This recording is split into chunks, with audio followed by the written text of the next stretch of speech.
Mula pa noong unang panahon, marami ng haka-haka at teorya tungkol sa mga nilalang mula sa ibang mundo. Sila ba'y mga kaibigan o kaaway? Ano ang layunin nila? At higit sa lahat, may ebidensya bang sumusuporta sa kanilang pag-iral? Samahan niyo ko sa pagtalakay ng ilan sa mga kontrobersyal na teorya tungkol sa mga aliens na magpapaisip sa atin tungkol sa ating lugar sa kalawakan. Isa sa pinakapopular na teorya ay ang ideya na ang mga aliens daw ay dumalaw na sa Earth noong sinaunang panahon. Halimbawa nito ay ang Great Pyramid of Giza. Ang perpektong pagkakaayos at advanced engineering ay tila imposible para sa panahong iyon. Ang Nazca Line sa Peru, malalaking guhit sa lupa na tila ginawa para makita mula sa himpapawid. Ang tanong, ito ba ay gawa ng tao o may mas mataas na nilalang na tumulong?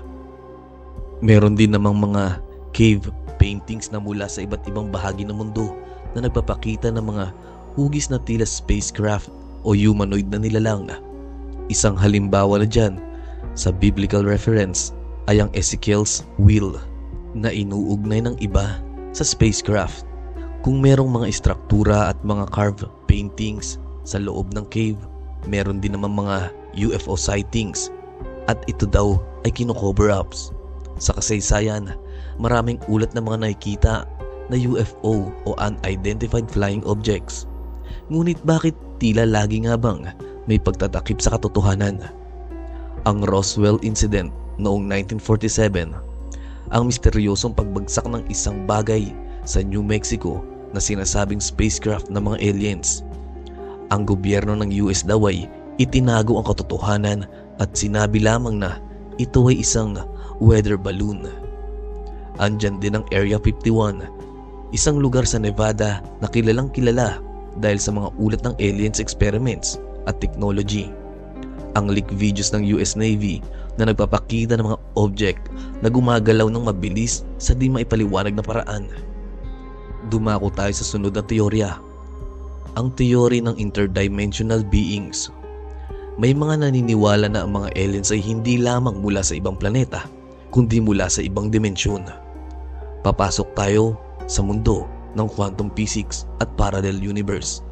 Masasabi natin ang posibilidad na mayroong ng ibang dimensyon kung saan maaaring nagmumula ang mga kakaibang nilalang na ito. Ang mga UFO sightings daw ay maaaring portals o mga transportasyon sa pagitan ng dimension.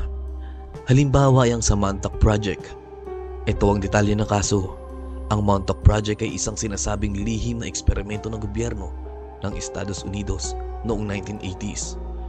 Meron daw itong kinalaman sa time travel at interdimensional portals. Ang eksperimentong ito ay sinasabing gumagamit ng quantum physics upang magbukas ng wormholes o daan papunta sa ibang dimensyon. Ayon sa mga whistleblowers, may mga nilalang mula sa ibang mundo na naglalakbay papunta at pabalik sa Earth sa pamamagitan ng mga portal na ito. Bagamat walang opisyal na confirmation, maaaring naniniwala na ang mga UFO sightings ay isang maaaring konektadong ebidensya sa proyekto na ito. Nagkataon rin lamang na talakay natin ang pagpasok at paglabas ng mga nilalang sa mga portals na ito. Dito papasok ang ikalawa nating case. Ito ay ang Skinwalker Ranch sa Utah, USA. Ang Skinwalker Ranch ay kilalang lugar na maraming paranormal at UFO sightings. Ayon sa mga ulat, may mga makikitang kakaibang phenomena tulad ng mga portal na nagbubukas sa kalangitan. Ang ilang mga saksi ay nagulat ng mga humanoid na nilalang at kakaibang ilaw na tila nanggagaling sa ibang dimensyon. Pinag-aaralan ito ng mga siyentipiko na gumagamit ng quantum theories upang ipaliwanag ang mga kakaibang kaganapan. Ang sumunod na theory ay ang multiverse theory at Mandela effect. Ang multiverse theory ay nagpapaliwanag na maaaring may iba't ibang dimensyon na sabay-sabay na umiiral. Bawat isa ay may sariling bersyon ng realidad. Ang Mandela effect ay isang halimbawa ng posibleng epekto ng multiverse kung saan maraming tao ang may maling alaala tungkol sa isang pangyayari. Ang mga UFO sightings ay maaaring mga nilalang o bagay mula sa ibang bersyon ng ating universe na nagkataong tumawid sa ating dimensyon. Ang European Organization for Nuclear Research naman ay nagsasagawa ng eksperimento gamit ang Large Hadron Collider upang maunawaan ang quantum mechanics. Ang pagtuklas ng Higgs boson particle noong 2012 ay sinasabing maaaring magbukas ng pinto patungo sa mas malalim na kaalaman tungkol sa parallel universe. Kung may mga gusto kayong malaman o talakayin, huwag niyong kalimutan magsaliksik dahil hindi pa ito ang lahat ng impormasyon na aking inilalabas. Meron ring haka-haka ukol sa European Organization for Nuclear Research na ang eksperimento daw nila ay maaari magbukas ng interdimensional rift na nagpapaliwanag ng ilang UFO sightings o kakaibang phenomena. May mga UFO sightings naman na merong quantum anomalies kagaya ng kaso ng USS Nimitz encounter noong 2004. Ang video mula sa US Navy na nagpapakita ng isang object na kilala bilang Tic Tac UFO na gumagalaw sa di karaniwang paraan. Ayon sa ilang eksperto, ang galaw nito ay tila sumusunod sa quantum laws na hindi naaayon sa ating pisika or physics. Posible nga ba na ang kaso ng USS Nimitz encounter ay isang object na naglalakbay sa pagitan ng dimension gamit ang advanced na teknolohiya? Ilan na rin sa mga eksperto ay nagsasabing ang mga UFO daw na ito ay maaaring ang mga anghel o demonyo sa Biblia na inuugnay ng ilan sa interdimensional being. Masasabi ba natin na ang mga nilalang na ito ay talagang mula sa kalangitan o isa lamang panibagong anyo ng mga aliens? Marami na ring ulat ng mga tao na sinasabing nakidnap ng mga nilalang mula sa ibang mundo. Halos lahat sila ay mayroong pagkakapare-pareho ng kwento. Kadalasan ay ganito ang kanilang sinasabi. Nakakita ng ilaw, biglang nawala ang alaala at muling nagising na may kakaibang marka sa katawan nila. Ang Betty at Barney Hill case noong 1961 ay isa sa pinakapopular na kaso ng alien abduction. Si Betty Hill ay isang social worker habang si Barney Hill naman ay isang postal worker at aktibo sa civil rights movement.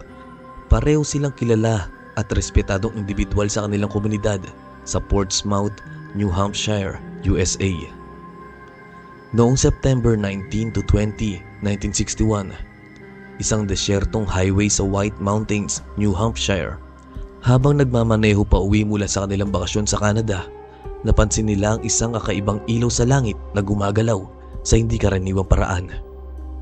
Ayon sa kanila, ang ilaw ay lumapit sa kanilang sasakyan at nagmistulang isang spacecraft na hugis disk. Nang tumigil sila upang obserbahan, nakita nila ang isang object na may mga bintana at tila may mga humanoid figures na nakatingin mula sa loob. Ayon na rin sa mag-asawa, ay may halos 2 oras na nawala ang kanilang alaala pagkatapos ng insidente.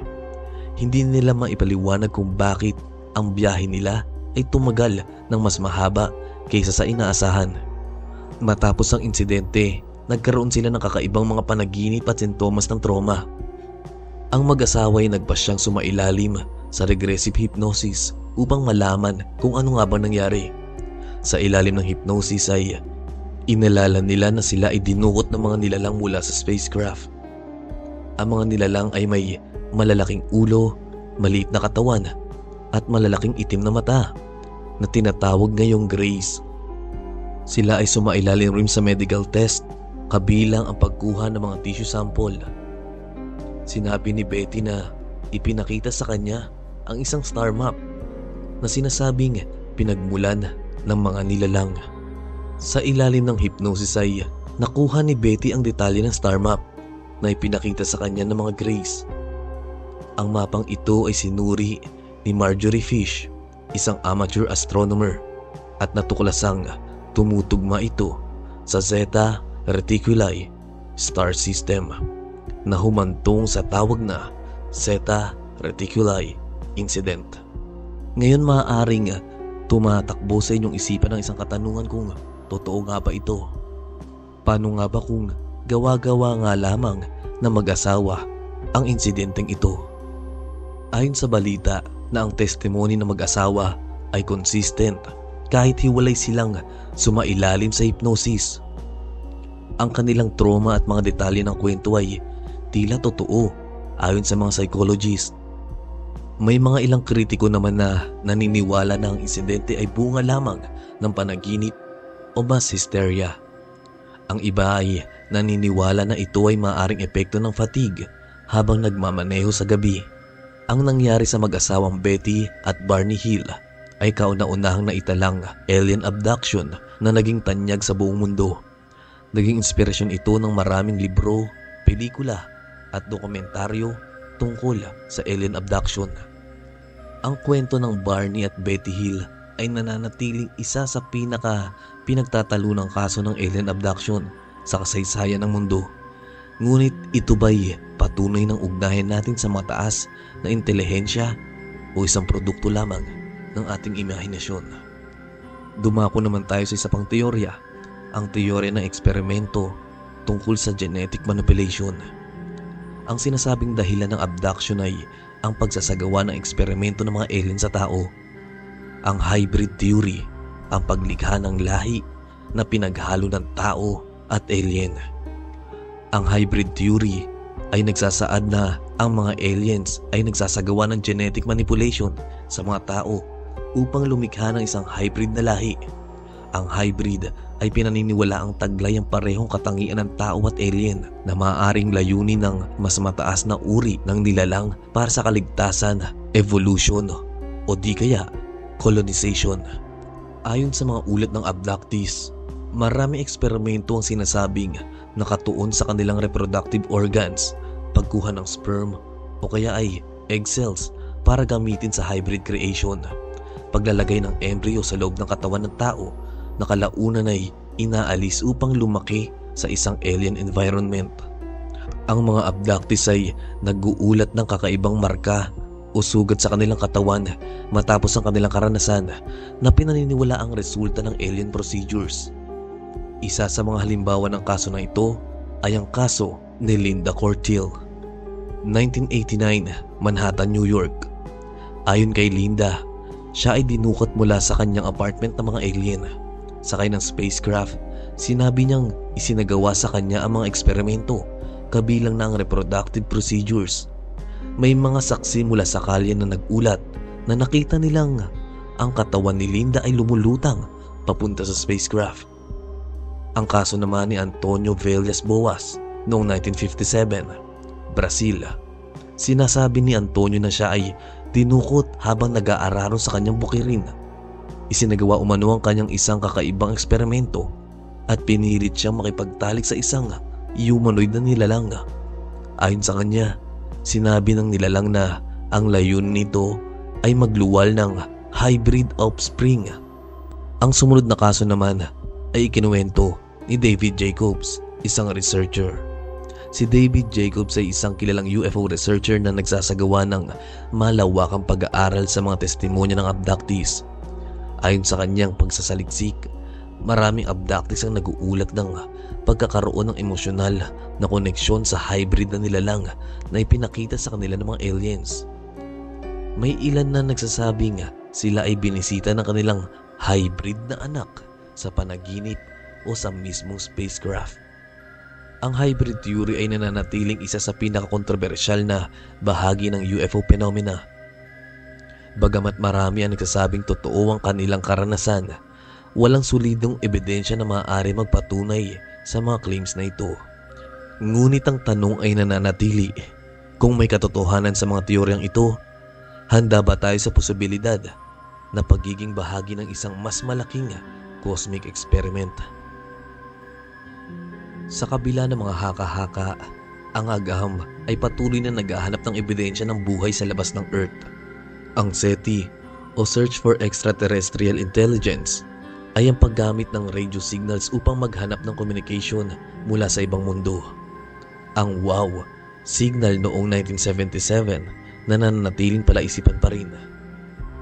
Exoplanets, ang pagtuklas ng mga planeta na may posibilidad ng buhay tulad ng Kepler 452b na tinatawag na Earth's cousin.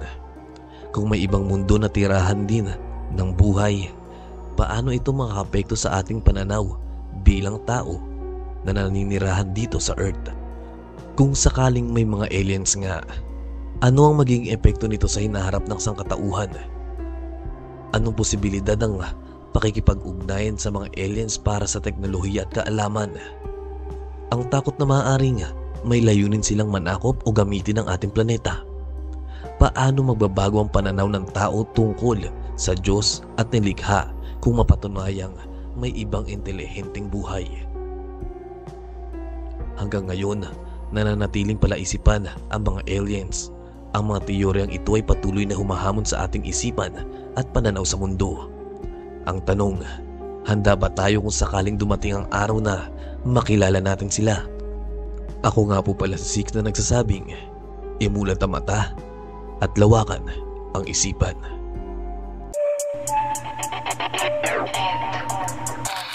Sarado ng mga isipan, sigurado na may pagsisisihan. Sa daloy ng mga isipan, siguradong kita ko karunungan. Huwag mo sara at lumata para makita rin to ng iba. Tumatak na sa utak nila, sistema minanipula. Buksan mo na, tatlong mata. Buksan mo na, tatlong mata.